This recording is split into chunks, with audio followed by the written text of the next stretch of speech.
नमस्कार, R P किचनमध्ये आपलं स्वागत आहे. तर मी आज शेंगदाणा व तीळ चक्की बनवणार आहे. तर सुरुवातीला अर्धी वाटी शेंगदाणे घेतलेत, तर भाजून घ्यायचेत. तर खमंग असे भाजून घ्यायचेत. तर आता शेंगदाणे भाजून झालेत, बाजूला थंड होण्यासाठी ठेवायचेत. आणि अर्धी वाटी तीळ भाजून घ्यायचेत. तर कमी गॅसवर तीळ भाजून घ्यायचेत. तर खमंग असा वास येत आहे. तर आता तीळ भाजलेले आहेत. तर आता थंड होण्यासाठी बाजूला काढून ठेवायचे ते एका प्लेटमध्ये.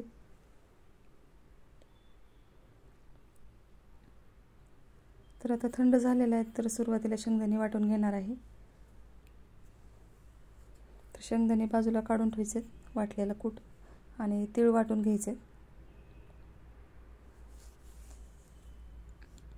तर प्लेटला तूप लावून घ्यायचे सुरुवातीला.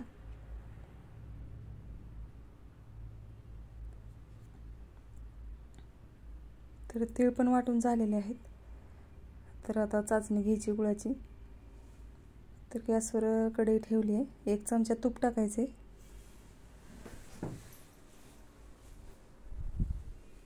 तर 1 वाटी गूळ टाकलेला आहे आणि 2 चमचे पाणी टाकायचे. तर गुळाला फेस आल्यावर याच्यामध्ये कूट टाकून घ्यायचं आहे दोन्ही पण. कोणतीही चाचणी बनवायची नाही. तर आता हे मिश्रण सर्व मिक्स करून घ्यायचं, एकजीव करायचे. तर ही चक्की खायला लहान मुलांसाठी पण आणि ज्यांना दात नाही त्यांच्यासाठी पण एकदम छान अशी चक्की आहे. तर तोंडात टाकताच विरघळणारी अशी चक्की आहे.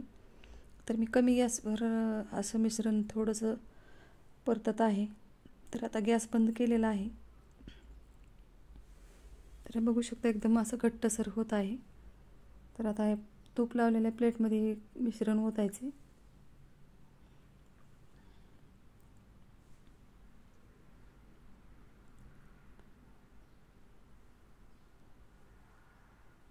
तर तुम्हाला ज्या आकाराची वडी बनवायची त्या आकाराची बनवू शकता.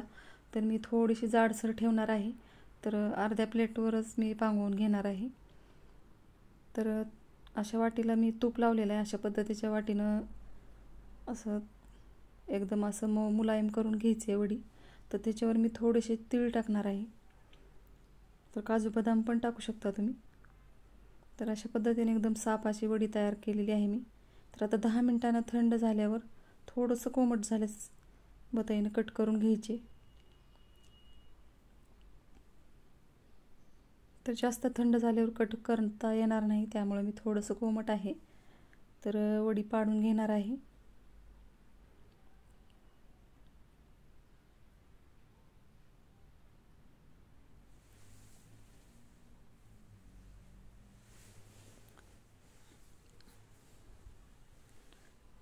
तर बघू शकता एकदम छान झालेले आहे. तर आता थोड्या वेळानं 10 मिनिटांनी आणखीन मी काढून दाखवणार आहे तुम्हाला वडी. तर बघू शकता एकदम छान तयार झालेली आहे आणि एकदम खुसखुशीत अशी ही वडी आहे. सहज बताईनं सर्वच वड्या निघत आहेत.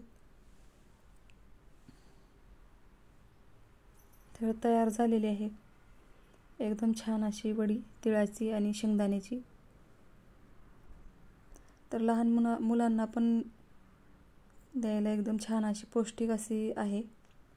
तर माझ्या चॅनलला सबस्क्राईब करा, लाईक करा, शेअर करा. व्हिडिओ बघितल्याबद्दल धन्यवाद.